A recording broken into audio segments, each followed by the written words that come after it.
Hello, everyone. I am Corey Andrew Powell, and welcome to another episode of Motivational Mondays presented by the NSLS, where we are now serving over 2 million members nationwide. Now, we are a podcast that fuels your week with inspiration and insights, and today is no exception as we welcome Corey Ciocchetti, a professional speaker and author who's passionate about helping people live with authenticity and integrity.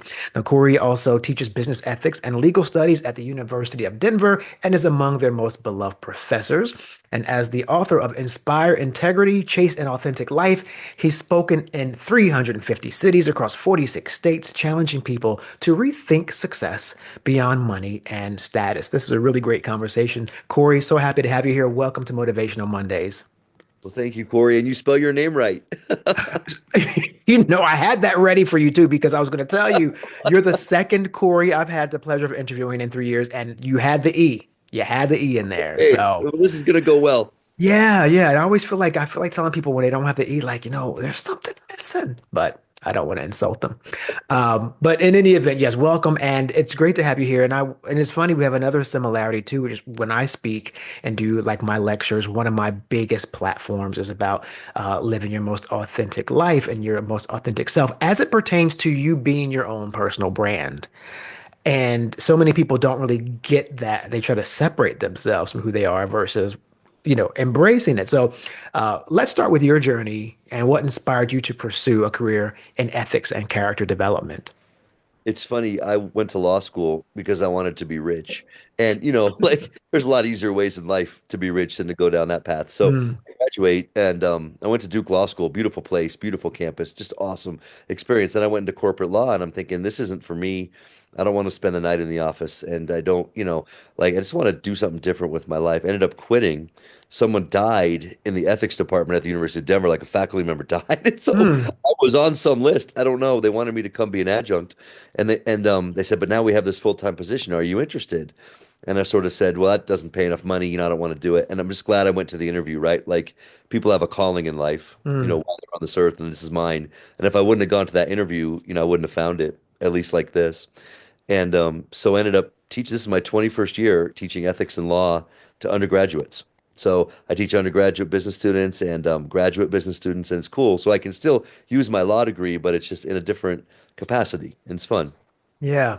And is that why you are putting off an emphasis on not chasing the money per se? Like consider other things, because that sounds like an experience where you were like, nope, money, money, money. And then well, let me just see what it's about. And it changed your life, actually. Well, you got to learn the hard way sometimes. And, I hate that. I try to help students not have to learn the hard way every single time. But, there's some things that are always true in life. When you teach ethics, there are things that are always true, and then there are things that are subjective. And philosophy is a battle of thoughts, right? It's a battle of the mind. Mm, Some things in life that are always true is money will never make you happy if it defines you because there'll always be someone richer than you. I mean, that's just a statement that's always true. It's true for every person alive. Same thing is true of your looks. Like if you wake up in the morning and you want your looks to make you happy, it won't. The same thing is true of esteem and popularity. And those things are fake. They're not unimportant. I mean, money is very important, but it's bad if it defines you. mm, And mm. that's kind of the message I'm trying to get across to everybody. It's a hard message because people follow others and they see all these other people chasing money, but that doesn't make it right. Yeah, especially in the age of social media, where even a lot of that we see is not even real.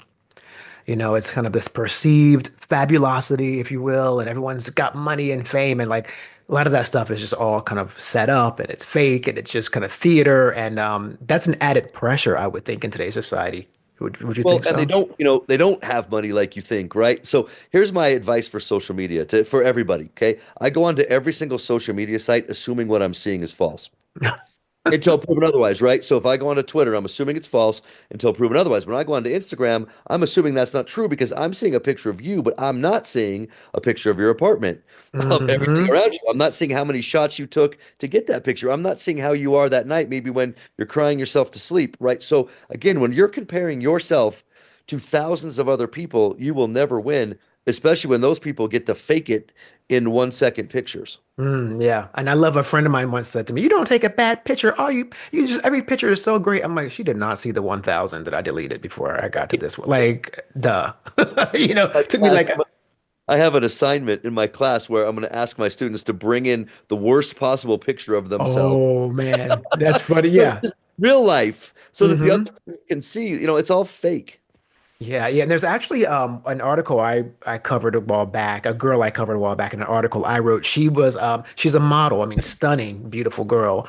But she on her Instagram began to do daily photos that just were the first one she took without the filters, without the real stuff. And they were comical really because they were so imperfect and people were like, "Oh my gosh, girl, really? You look like that?" And she was like, "Yeah, I want you to see how much of it is not real. So that way you're not trying to uphold yourself to this false standard of beauty, although that's my business. I don't want to harm people." So she was really cerebral and conscious. So I love that there are people who they're not all like vapid and crazy, at least. Well, and look, she's probably still beautiful. If Hmm. you think about what really matters in life, I'm sure she's beautiful because her soul's probably beautiful and her Yeah, character.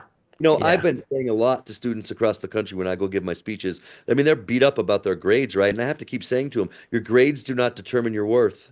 Mm, Worth is yeah. determined by your character, your resiliency, the way you treat other people, the fact that you're a human being and you have dignity. Give me a break. Like Mm. grades matter, but not for that.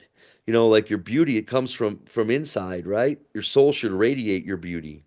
Yeah, I guess that the problem with that is, unfortunately, in our society, those wonderful traits you just mentioned are not necessarily the ones that are rewarded. Even yesterday in the interview I did, we were speaking about the kids who follow a career trajectory that's not even something they're interested in, but they went to Harvard because they knew that was going to be a good resume line item versus going to like Bryn Mawr University, where there was the actual archaeology course that they would have wanted to be a part of to change their life for what they want it to be. So, there's this weird rub with society pressure, I think, when it comes to what you just mentioned, and also kind of following your own path and your own purpose.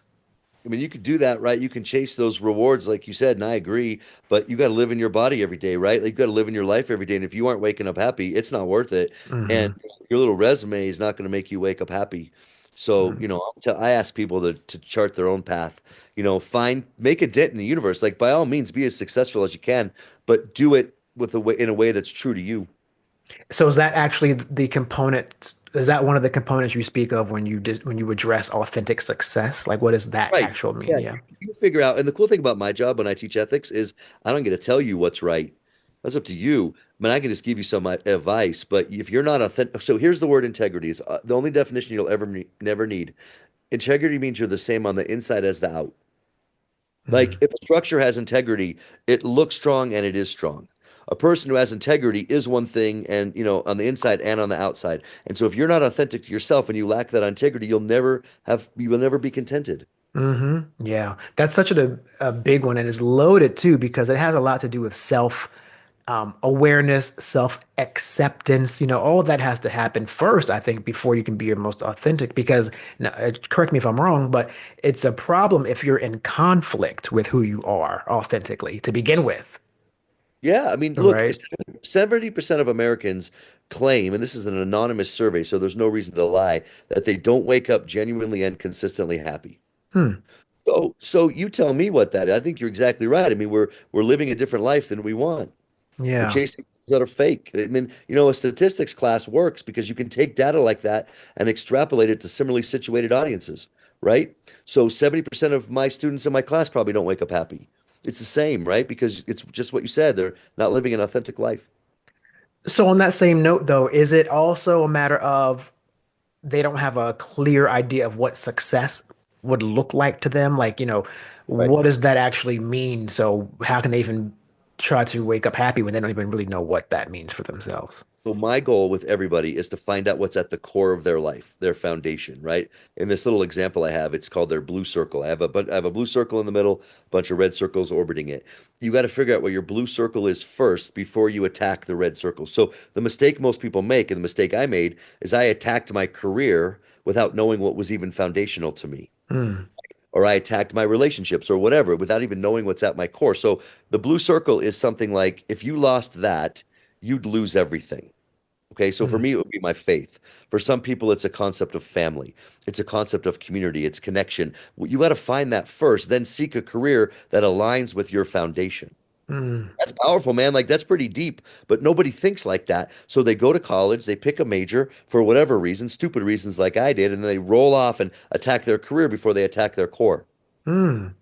Oh, and that's great information too, because a lot of our audience, they're college age. We have a good sort of a dichotomy of non-traditional and traditional students. So it can be that range of like 18 to 23, that prime kind of early college age.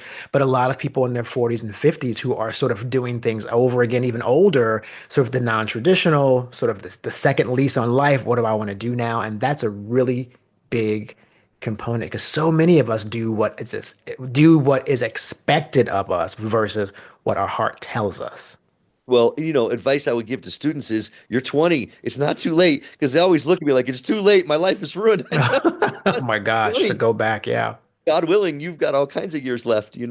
Yeah, well, it is good to identify that early on. That's why this is really good message because I think so many kids just for generations went to school doing things because their dad did it, their granddad did it. They didn't even consider like I was in the second grade. This is a true story. I was in the second grade and the teacher goes around, she's like asking kids what they want to be. And they're all like, a policeman, a fireman. And I go, an undertaker. Because my Uncle Paul, dealt with dead bodies. And I always heard, Paul makes a good living. So I was like 8 years old talking about I want to like, deal with cadavers because it was what I was like already being programmed to think was my role, which was very strange. So we do have to stop. I think we have to stop doing that to young people, give them that opportunity to Yeah. conform, Look, right? man, it's like my mom wants me to go to law school because she's a lawyer. Well, do you want to go to law school? No, but my mom wants me to. Well, you're going to be a terrible lawyer. My dad's a surgeon, so I want to be a pediatric neurosurgeon. Well, do you know that that requires like 9 years of higher education past college? Oh, no. They don't know. Yeah, Yeah. every time I talk to parents, I say, man, work with your kids on where their passions and their talents collide. Mm. Find 5 places where their passions and their talents collide and let those kids choose those paths. Yeah. No, wise words. And yeah, especially a career like that. Don't be cutting up on no bodies if you're not confident. That's not really My a wife cool. is a surgeon, and I saw what she had to go through. It's brutal, man. You Yeah. know, she says if she could do it over, she'd go into nursing where she actually gets to do patient care. Right, right. It's funny because I have a friend who was Sure. pre-med and he said that he was doing great until he had to cut open the first cadaver. He was like, well, Forget about it, man. he was like, well, wasted my last 4 years. Can't do this for a living. But She has pictures of patients or whatever on her phone, and I'll scroll through our photo reel, and all of a sudden it's like someone's appendix.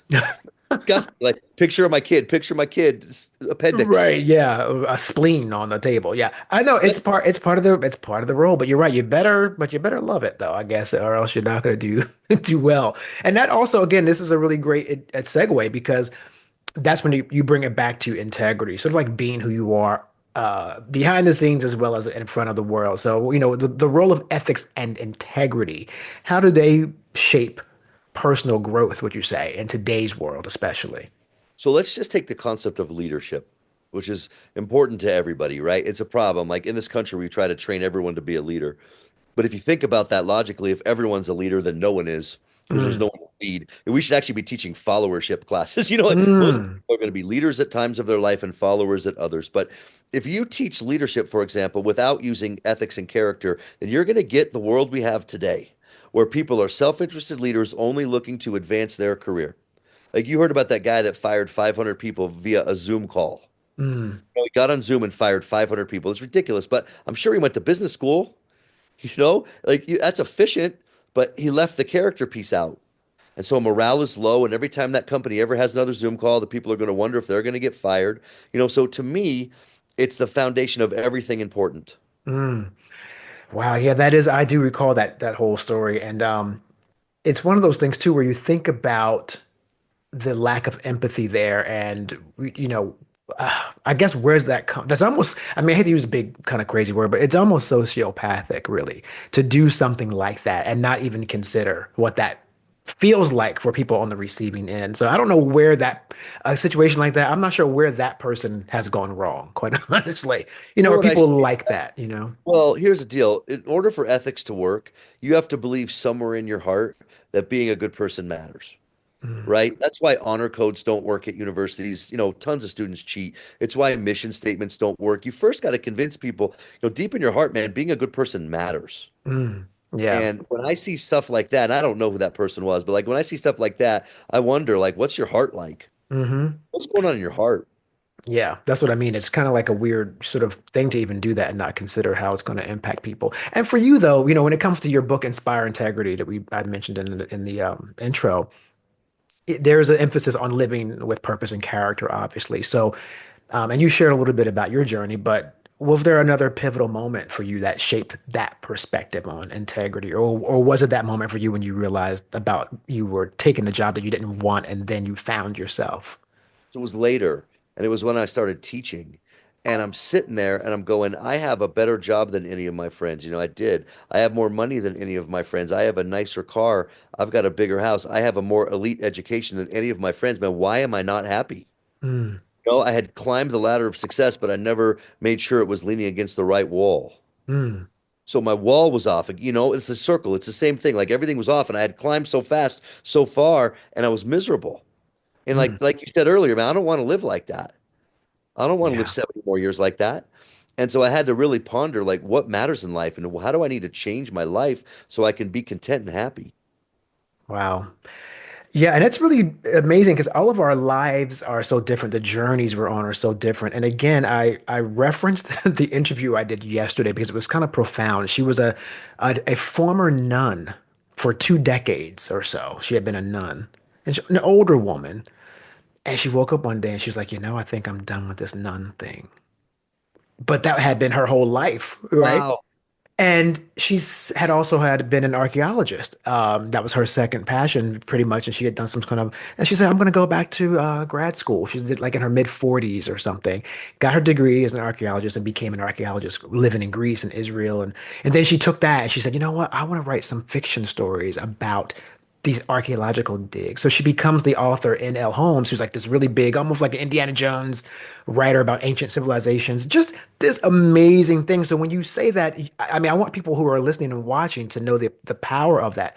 You have to wake up one day and know if you're in the right place or not, professionally, personally, all of it, because you're never going to get out of it until you have that honest conversation with yourself, right?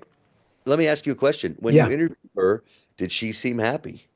Oh my goodness, Yeah. absolutely. Yeah. There I you mean, go. it was a very different, and I asked her about what made her leave the nunnery and, the convent, and she didn't give specifics, but she said it got to a place of being very unhappy and I wasn't fulfilled and I was expected to be a leader because I was an elder and I knew I could not fulfill that and have integrity for the people who were going to rely on me to lead. And so I knew I had to go. And that was her thing.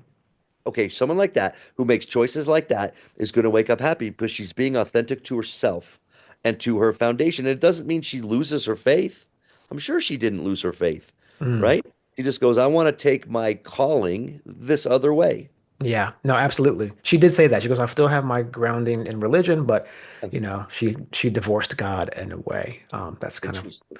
because they have to actually go through like a divorce process, which was fascinating too. That's Oh, to get out of there. Interesting. yeah, whole like 2 months, and just in case you change your mind, you're gonna reconcile. It's pretty interesting stuff. But yeah, but thank you for that point because I want just to drive that home. People must try to find their why, as they call it. I think is how it's determined these Sure. days. Sure. And your why, but your why, like you said, your why has to be authentic to you and your foundation, not Hmm. what the world expects of you or what's going to make you, what you would quote unquote successful. Yes, yes. And as you've spoken a bit about your life as an educator as well, you of course impact the lives of many students. We're a collegiate affiliated organization, so we totally are aligned with that. What are some of the biggest lessons you hope your students take away from the classes that you have? Well, so that again, I mentioned this earlier, but I want to reiterate this that you have worth outside of your resume, right? You have worth as a human being because hopefully of your character and all those things we mentioned earlier. That's one thing for sure. Second, I mean, you've been given a privileged place, right? You're sitting in this university in this beautiful campus, and what are you going to do with your seat? I always ask them. Like a lot of students would love a seat at this school. What are you going to do with your seat? Hmm. But success in that measure is, hey, if you just want to go be a good mom or dad, that's good enough for me. If you want to go do community service, you want to go cure cancer, I don't care, but any one of those things has value. I Hmm. think we lie to these kids. If you're not doing the equivalent of curing cancer, you have no value. You wasted your life. That's ridiculous. Like we need more good dads. and we need more good moms. Come on, we need more people plugging into their communities. I want to impact that advice to them. I don't care what you choose, but all of those things have equal worth. Mm.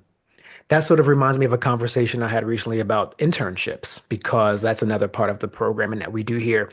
And the idea that interns really don't have value other than sort of doing these like menial tasks and stuff. And this one guy said, well, here's the thing about that. If you are assigned the task of getting coffee, go and make it like the best damn coffee run imaginable. Like, remember all the orders, who had the latte, who had the extra whip. He goes, because believe me, somebody is watching that level of detail and accuracy and commitment to something so menial that you're likely to get the opportunity for something bigger. So, there's that idea about no job is too small as well when you're trying to build stamina and integrity in the workplace. Well, there's that famous graduation speech where that general said, make your bed every day, Mm, right? I mean, the little stuff in life like that. Yeah, you go get coffee with all your heart. You're going to do the rest of your life with all your heart. You make yeah. your bed in the morning, it sets the tone for the day. I love it. Yeah, I love that too, the bed thing. I'm a little off this week, but that became my mantra a few years back because I figured if I start my day with chaos, just get out of the bed and leave the bed unmade, like I'm setting the tone for my whole day. Right. And that does make a difference. You start your day with organization. Right. I mean, he looks a famous general, right? It was one of the best graduation speeches I've ever heard. Mm, It's not yeah. hard, right? I got two little kids. My house is chaos every morning, but like, and one other thing I would add, what I want to teach my students too, is can you find joy in the chaos, Mm, right? Like joy in the chaos of life. And if you're living true to yourself, you can. mm. Yeah, well, especially with two great kids, the chaos is a blessing still, 'cause, that's a My whole other. gosh, it's a blessing. My kids are a Yeah. blessing. Is that now? I want to ask you, before you joined the call, there was a drawing that you had as your profile Want picture. to see it? Yeah. Do you have it around? Because I don't think people saw it before you logged on. Only Yeah, I can you saw see it. it now? Oh, it's gorgeous. Yeah, look at that. So you have a So little artist in your I family? have two beautiful girls, Sophia and Sydney. They're gifts from God. Oh, I mean, they're just precious. Yeah. well, hello to Sophia and Sydney. Great artists, whichever one of you drew that It's picture. funny. I get to bring them on some of my speeches, and they're huge hits with the audiences. Even Mm. the corporations I go to, they love them. Well, listen, they always say in show business, kids and animals will upstage you, so be careful. They'll I be got a doing. dog, but that dog doesn't listen to anything I say, so I got to bring the kid. Ah, that's funny. Well, they'll upstage you, believe me. They'll be taking your job soon. But when it comes to that thing, what we just talked about speaking to college kids, though, now we talk about you when you go around the country speaking to people who are not college kids. So there's a whole other sort of dynamic you're dealing with there. So what are some of the common struggles you see people face when you're talking to them about being authentic and how they can overcome that What's obstacle? funny? People are people, right? They Hmm. face some of the same struggles as my students. If it's ever different, the struggle is this. I put my job ahead of my family and I'm unhappy. Mm, And again, that is ridiculous. Remember how I told you there are some things that are always true? Here's another one. If you put your job ahead of your family, you will never be happy. mm, And I go around telling that to people, and they know it deep in their heart, but like it's hard to break that pattern. Not that your job doesn't matter. My job matters a lot to me. I mean, you can tell, right? It just doesn't matter more than my family. And when you start doing that, man, you are screwed because your stress level is going to be high. Your marriage is going to be in trouble. Your relationship with your kids is going to be tough. Your friendships will break. I mm. want people to be really careful. Like, don't do that.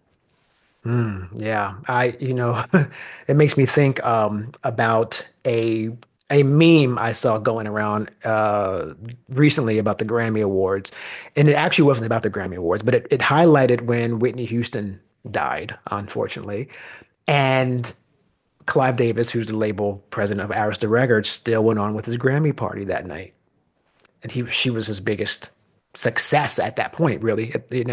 And someone made a comment about it in parallel to the corporate environment. They're like, you will die at your desk tomorrow, and maybe the company will send flowers or if that, and a note to your family, and then there'll be someone in that cubicle by like Monday doing your job, and Ain't that the truth? and it That was is such a sad, but That's the truth. yeah. If I get hit by a bus, they like me down there, but they got to replace me. The show must go on. If I Hmm. get hit by a bus, there's three people here who are going to be devastated.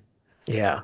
So while you're so that's the whole point about, it's great to have a job that you love and you want to be dedicated to, but when you are putting it before family at the end of the day, that particular job probably is is not going to reciprocate in a Well, and situation. also, and when you do that, right, you're going to be a terrible employee because you're going to be miserable. So what I like to tell bosses is if you let your employees put their family ahead of the job, they'll be better employees. All will be Yeah. higher. Mm. Yeah, I mean, yeah, it's something to think about. I mean, because we have to work, but we have to have that. And people like talk about work-life balance. Some people don't like that term, but I think it's really part of the conversation because you can be committed to both and be effective at being a family man and your job. But you're right, that balance is where you've got to make sure that both relationships are healthy. I think that's the way to maybe look at it. Again, it's a lie, right? To believe that I can only be good at one thing. Hmm. It's just your job sometimes wins. My job wins. There's times I'm on the road for 5 days, but my job doesn't always win. Hmm. And I think that's the answer. Doesn't Yeah. always win because when your job always wins, you're going to break everything else in your life that matters. Mm. And when it comes to young professionals specifically, and again, a lot of our listeners are young professionals or younger students, um, and they're trying to figure out their path. What is one or two steps you would say if you had to advise them? Okay, here's where you begin to sort of, build a life centered on being yourself and following your own heart. So, two things. Number one, if they don't have kids yet, they're not married yet, what I want them to ask themselves is, do you want that? At some point in your future, do you want that? And if you want that in your future, you need to build that into your psyche now, right? So Mm, there's some jobs I can't take. There's some jobs where I can't like when I was a corporate lawyer, it was 80 hours a week or get fired, right? There's some jobs you can't take, but if you build it into your psyche now, because the mistake people make is, well, I'm just going to go do this for 5 years and then quit. I don't believe you. Like that money is addicting. You're going to stay. mhm. And I know a lot of people who said that to me and are still there, and they secretly covet my job. Like, I wish I was doing what you're doing. I said I Right. would quit. Money's addicting, right? But okay, so the second thing is this. This is a metaphor. Imagine yourself in an ocean with all the other students that graduate the same year as you. Probably 100,000 people in America, okay? You're swimming across the ocean to the other side because on the other side are all the good jobs. But there are fewer good jobs than there are people in the ocean. And what my students try to do is outswim them, and that's what causes breakdowns and stress. You can't outswim all those people. Some of Mm, them went to Harvard, like you said. Some of them have a parent who owns a bank. Like, you're not going to outswim them. So there's two ways to win this race. You go to grad school and you jump into the ocean further ahead than they are, okay? Or you swim off to a little cove where no one's going and you make a career for yourself there. And that's what I kind of did with this job. Like, who does this, right? It turned out to be awesome. I'm glad I took like a left-hand turn and swam over to a cove as opposed to just racing these people endlessly. Does that make mm. sense? It does. It's almost like the whole the big fish in a little pond thing versus being another big fish in a big pond of competition, right? It's like now for me as a creative person, an artist, a singer, a dancer going to New York City, I was like in my town, I was like hot stuff in my small town.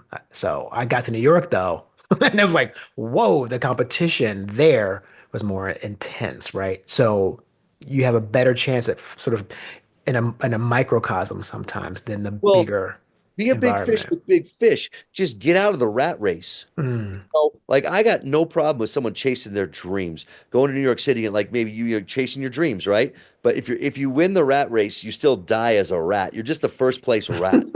And so I want you to swim off to a cove where the job is challenging and fun, but you're not just constantly swimming. yeah. Corey Ciocchetti, it's been an amazing conversation. So many things align with what I believe in. So, for on a personal level, I just love everything you said here today and all that you're doing. And we're just glad you could join us. Professor, speaker, author, and passionate gentleman, just passionate, I would say, um, mentor to the world at this point. So, we are so glad you were here today on Motivational Mondays. Thank you for being here. Corey, can I make one more point? Of course. Because I think, people get confused because what they're right is, well, Corey went on this podcast and he told me to be poor, fat, and ugly. Listen, you know as That's well not as what I got from it, I did but not say that. Like, money matters. It just shouldn't define you, right? Good looks matter. They just shouldn't define you. All that stuff matters. Just don't let it define you. That's my last word. okay. Well, listen, I love that clarity. And again, words of wisdom to live by. And so we thank you, Corey Ciocchetti, for being here and for sharing even that little extra tidbit and words of wisdom here on Motivational Mondays. Thank you.